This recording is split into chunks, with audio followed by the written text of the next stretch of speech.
aí, meu amigo escanteado, você já sabe, aqui é o Danilo e hoje é dia da gente falar do poder do Nordeste. Se comenta muito sobre times do eixo, sobre times de São Paulo, sobre times do Rio de Janeiro, mas você sabia que o primeiro Brasileirão da história foi vencido por um time de fora do eixo? Vencido pelo Bahia, em cima de um dos maiores esquadrões da história, que foi o Santos do Pelé? Não sabia? Sabia que ia relembrar? Fica aí que hoje a gente vai contar essa história. Antes da gente chegar de fato na disputa da Taça Brasil de 1959, nada mais justo do que a gente conhecer o protagonista da nossa história, conhecer melhor a história do Bahia. O Bahia é fundado lá em 1931, mas desde a década de 50 já é um dos times mais relevantes do estado, quando dividia esse protagonismo com o Botafogo da Bahia, com o Galícia e com o Ipiranga. O Bahia se torna ainda mais relevante lá em 51, quando inaugura a Fonte Nova, mas a mudança de fato vai ser em 58, quando o time começa a investir pesado para se tornar hegemonia no estado. Naquele ano que precedeu o título brasileiro, chegaram nomes como o zagueiro Henrique, vindo da Portuguesa do Rio de Janeiro, Léo Briglia, vindo do Vitória, o Alencar, revelado pelo Ceará e um dos nomes mais importantes daquele título, o volante Flávio, ex-Palmeiras, o lateral Beto, ex-Flamengo.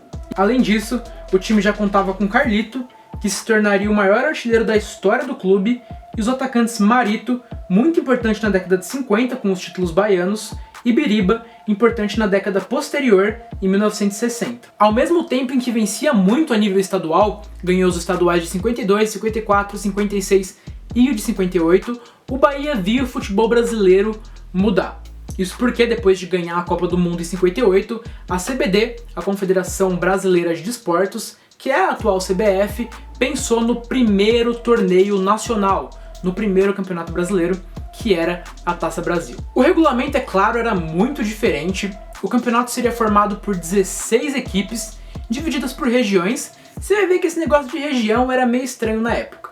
Mais 16 equipes divididas por região que definiriam suas classificações em mata-matas, jogo de ida e de volta. Mas não tinha saldo de gols, ou seja, se um time vencesse uma e o outro time vencesse a volta, independentemente dos gols marcados, se foi 4-0, depois 3-0, depois 2-1, independentemente dos gols marcados, se um time vence a primeira e o outro time vence a segunda, haveria um terceiro jogo de desempate. Outro detalhe, times cariocas e paulistas só entravam lá no finalzinho, na reta final da competição. O Bahia inicia sua caminhada no Grupo Nordeste diante do CSA de Alagoas e já mete um 7-0 no agregado, com direito a hat-trick de Alencar na ida, quando o jogo ficou 5-0 lá em Alagoas. Na final do Grupo Nordeste, o Bahia enfrentaria o Ceará. Depois de 2 jogos muito pegados, 2 empates, foi forçado o jogo de desempate. Então o Bahia vence suado por 2-1, com direito a gol do Léo faltando 3 minutos para acabar a prorrogação. E agora que esse negócio de região começa a ficar meio estranho. Então agora o Bahia enfrentaria o Sport na final do grupo Região Norte. Eu disse que ficaria estranho, mas nem tenta entender. O adversário agora seria o Leão de Recife. Depois de vencer por 3-2 na ida, o Bahia toma um 6-0, que coloca muitas dúvidas sobre aquele time. Mas como eu já disse, não importava saldo de gols.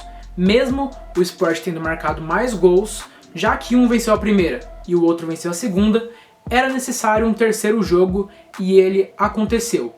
O Bahia se recuperou do baque, se recuperou da goleada e meteu um 2-0 com gol de Léo e Biriba e se classificou. O Bahia estava na semifinal e, como eu disse para vocês, cariocas e paulistas só entravam na reta final. Então agora o adversário do Bahia seria o Vasco do Bellini. Nem preciso falar que todo o favoritismo estava com o Clube Cruz Maltino, mas o Bahia não se apequenou nesse momento não. Em São Januário, o Bahia venceu o jogo da ida por 1-0. Mas na volta, o Vasco, que era realmente muito forte e muito favorito, meteu um 2-1 na Fonte Nova e forçou o terceiro jogo. No terceiro jogo, o Bahia vence por 1-0 mais uma vez, com direito a golaço de Léo, e se classifica para a final, onde enfrentaria um dos maiores esquadrões da história do futebol, o Santos de Pepe, Pelé, Coutinho e etc. Eu nem preciso falar que o favoritismo era todo do time da Baixada Santista. Mas, como toda a imprensa e todos os fãs do futebol naquela época tinham batido de cara com o muro após dar a classificação do Vasco como certa na semifinal, todo mundo estava meio com o pé atrás dessa vez. Todo mundo imaginava que o Bahia tinha sim chances. E o Bahia vem para Vila Belmiro jogar o primeiro jogo e surpreende mais uma vez. Vence por 3-2, com direito a 2 gols de Alencar. Mas aí na volta, na Fonte Nova, era o Santos do Pelé, que ainda tinha 17 anos, mas tinha decidido uma Copa do Mundo pro Brasil.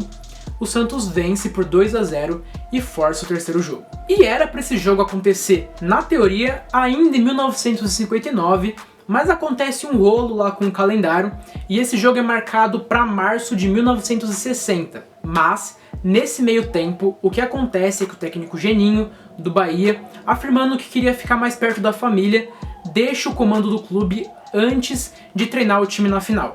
Então o clube contrata Carlos Volante.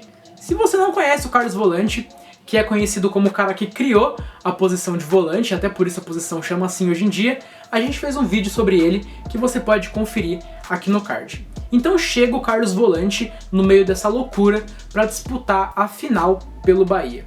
No campeonato regional ele mete um 5-0 num dos grandes rivais que é o Ipiranga e fica mais confortável para ir para essa decisão. Então no Maracanã aconteceria essa final entre Santos e Bahia. O Santos, mais uma vez, era favorito, ainda mais porque o Geninho tinha deixado o comando do clube. E o Santos sai na frente com um gol de Coutinho naquela decisão. Mas ainda no primeiro tempo, aos 37 minutos, Vicente empata o jogo pro Bahia. Então, no primeiro minuto do segundo tempo, Léo vira e faz 2-1 pro Tricolor de Aço.